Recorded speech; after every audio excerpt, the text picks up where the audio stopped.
An airliner carrying 128 people, 82 of them Canadians, has crash landed in South America.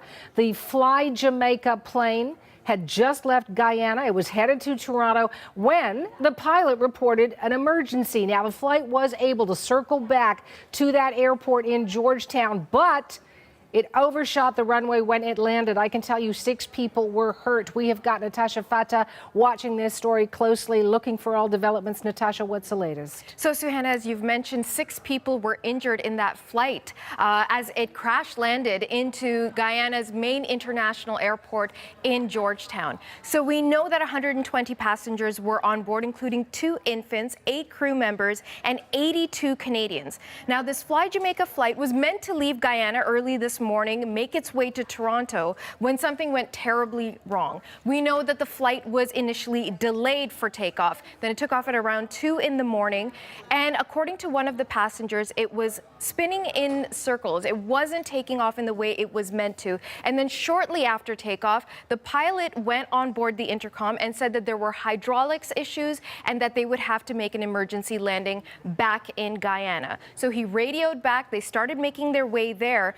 And then seemingly, according to one passenger, they landed safely, but then the wheels weren't working and they couldn't bring the plane to a stop, and they were spinning right off the runway. And that's when things got very scary for those on board. Let's have a listen to that passenger.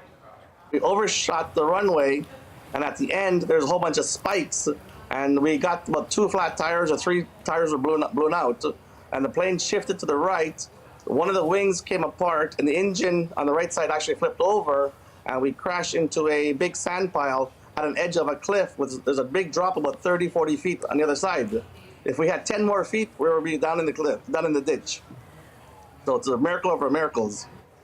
And after that plane landed, he said that's when people started screaming and praying and cursing, and they were told they needed to evacuate the flight. And he says it's there that most of the injuries took place. It wasn't because of that erratic landing and spinning off the runway. It was because there was so much chaos getting out of the plane that people were injured going down those slides. We know of at least 2 elderly passengers who were taken to a nearby hospital as a precaution. 6 injuries, none of them particularly seriously. And the crew members say that everyone was evacuated safely. The local police are looking into this. Part of the airport has been cut off as the investigation moves forward, and the U.S. National Transportation Safety Board is now also involved looking into this, into finding out exactly what went wrong. In the meantime, all those passengers that were hoping to be back in Toronto, they have to make alternative arrangements, and the airport as well as the plane provider is saying that they'll try and support them. And some of them might be afraid to get on a plane right away. I mean, their hearts must have been pounding. Thank you, Natasha. You're welcome. And you just heard a bit there from Invor Badesi, one of those Canadians on board that flight.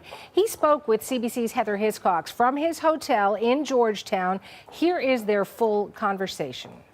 I am very shaken and very, nervous, and just a lot of emotions going through me. It's like all my goosebumps are going crazy. It's just a shock and awe, more or less. I'm very glad that you're well and able to talk to me. And what we're going to do is let's just go step by step through this story so we can get your account. You're the first person we've heard on this. So it's early in the morning. You were sitting in the front of the plane to about 2:10 when the plane took off. But was there anything unusual either at the time of takeoff or prior to takeoff that made you give pause? Yes, there was. We were scheduled to leave at 1:30. Everyone was boarded and ready to go, but they had some issues on one of the left side front doors. It would not close properly. It would not clear the signal. So after they called the maintenance crew, it took them about 45 minutes. That's what the delay was, to fix the problem. And after that problem was fixed, we were cleared to take off. And once we got cleared to take off, we flew about 10, 15 minutes in the air, just over the Atlantic Ocean, and we were circling around for a few times, I noticed, and the captain announced there's some hydraulic issue or hydraulic problem. He has to return to the airport. Okay, let me jump in there for just a second. So that's what we understand was the problem. He radioed in, he'd had a problem with the hydraulic system, and he did announce that over the loudspeaker to the passengers, did he? Yes, he did. That's correct. And then what did people do when they heard there was going to be a problem and you had to turn around? Well, most of them were sleeping at the time because it was late in the morning, right? So, but they didn't really pay attention, but I paid attention. I was wide awake, and I just kept my eyes more awake to see what we were doing. And then eventually we got back to the runway, and we did a nice landing. It wasn't bumpy or nothing out of the ordinary, but he turned the reverse thrusters on, and then when we landed on the ground, the wheels were still spinning. They were not braking. There was no hydraulic brakes to brake the wheels for stopping. And then we overshot the runway, and at the end, there's a whole bunch of spikes, and we got about 2 flat tires, or 3 tires were blown out, and the plane shifted to the right. One of the wings came apart, and the engine on the right side actually flipped over, and we crashed into a big sand pile at an edge of a cliff. There's a big drop about 30, 40 feet on the other side. If we had 10 more feet, we would be down in the cliff, down in the ditch. So it's a miracle over miracles. Well, it really is. Okay, so, let's just look at it. There we can see, we're looking at pictures, so you can't tell exactly, but we're looking at pictures of the plane now with that front wheel in the sand, and then the cliff is just obviously just in front of the nose there. So you're awake, you come down, and a fine landing, as you say, but you're aware that the plane is not coming to a stop, and you're blowing through things. And what's going through your mind?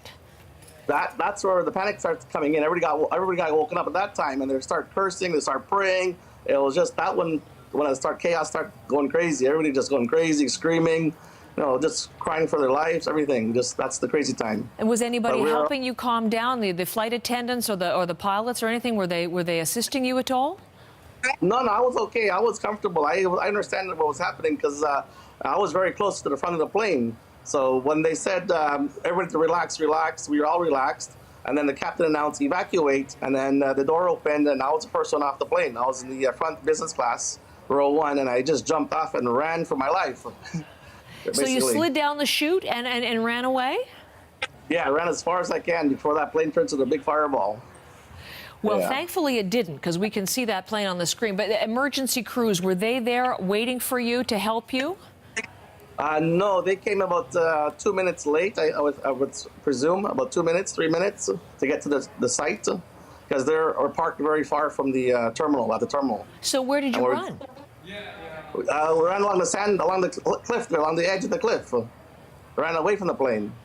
And was everyone running with you? I mean, was it a scene of chaos? Has everyone just tried to get off that as quickly as possible? Well, my group was about 13 passengers and about 2 crew members. And the rest of the crew went on the other side of the plane. I went on the north side of the plane. I went on the south side, on the ditch side. So we are like a small group of us stayed together. Okay. And we were like outside the airport. We were fenced over. We had to cut the fence. The fire guys had to cut the fence to get us back into the airport. Amazing. Now, 6 people had injuries and had to be taken to hospital for treatment. Are you okay? Yes, I'm fine. They were injured because of coming down the slide and not getting off the slide fast enough. So people behind them were kicking them and trying to get them off, kind of thing. There was a lot of chaos at the bottom of the slide.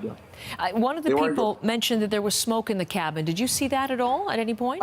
I left first. I took off and ran, but there was smoke where the engine rolled over, but that took about 20 minutes after everybody was off the plane. Then they had the fire guys on site, and they foamed it, and they got rid of the smoke outside the plane. So they cut the fence to bring you in. They're looking after you. How are they treating you now? What are you hearing about what's going to happen to you and coming on back?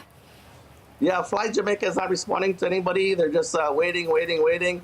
And I might just have to buy a separate ticket to get back to Canada because I have a business to run, and I got things to do. I can't stay here for another 2 or 3 days.